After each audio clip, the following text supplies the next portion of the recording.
Paris जलवायु सम्मेलन में विश्व भर से लोगों से मांसाहार कम करने की अपील की गई थी। लोगों से कहा गया कि वे सप्ताह में कम से कम एक दिन मांस न खाएं। इसके लिए मांस रहित सोमवार मनाने तक की अपील की गई। एक अनुमान है कि यदि मांसाहार को 90% तक कम कर लिया जाए तो पर्यावरण पर आए संकट को पूरी तरह से टाला जा सकता है। धरती के औसत तापमान में हुई बढ़ोतरी को वापस सामान्य स्तर पर ले जाया जा सकता है।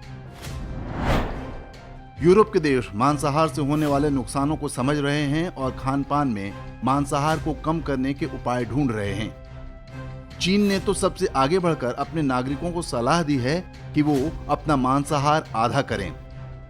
चीन में प्रति व्यक्ति औसत वार्षिक मांस खपत 63 किलोग्राम से घटाकर लगभग 30 किलोग्राम पर लाने का प्रयास कुछ वर्षों से चल रहा है। वहां पर सरकारी नीतियां इस तरह से बनाई जा रही हैं कि लोग मांसाहार के बजाय खाने के दूसरे विकल्पों को भी आजमाएं। चीन में वामपंथी सरकार है, इसलिए वो ऐसा कर सकती है। लेकिन भारत की सरकार ने अगर ऐसा सोच भी लिया तो हाहाकार मच जाएगा। इसे फूड हैबिट पर हमला बताया जाएगा। कहा जाएगा कि सरकार कौन होती है कि वह तय करे कि हम क्या खाएं क्या नहीं खाएं। कुछ लोग बताएंगे कि उनके लिए प्रोटीन का एकमात्र माध्यम गाय का मांस खाना है। मानो गाय का मांस खाने को नहीं मिला तो वो भूखों मर जाएंगे। भारत समेत विश्व भर में हर वर्ष बकरीद के नाम पर लाखों करोड़ों निरीह जानवरों को बेरहमी से मार दिया जाता है।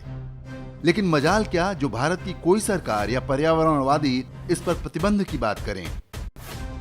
कोई इतना कहने को तैयार भी नहीं है कि किसी कथित अल्लाह को खुश करने के लिए धरती के पर्यावरण की बलि देना बंद करें।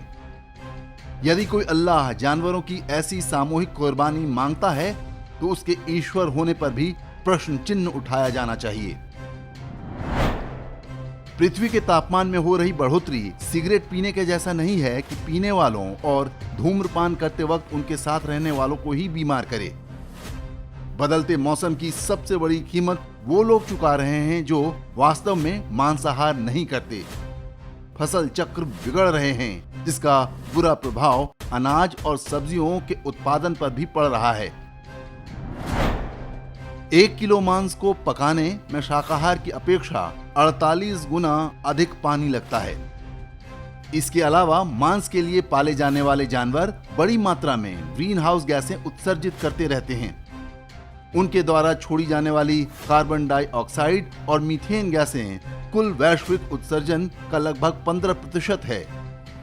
यह दुनिया भर में वाहनों से होने वाले प्रदूषण से भी अधिक है। यदि आने वाली पीढ़ियों के लिए हमें धरती को बचाना है तो मांसाहार पर नियंत्रण के बारे में गंभीरता से सोचना होगा। इसके लिए प्रदूषण के नाम पर सिर्फ एक दिन दिवाली पर प्रतिबंध लगाने वाली हमारी अदालतों और सरकारों की आंखें खोलना भी आवश्यक है।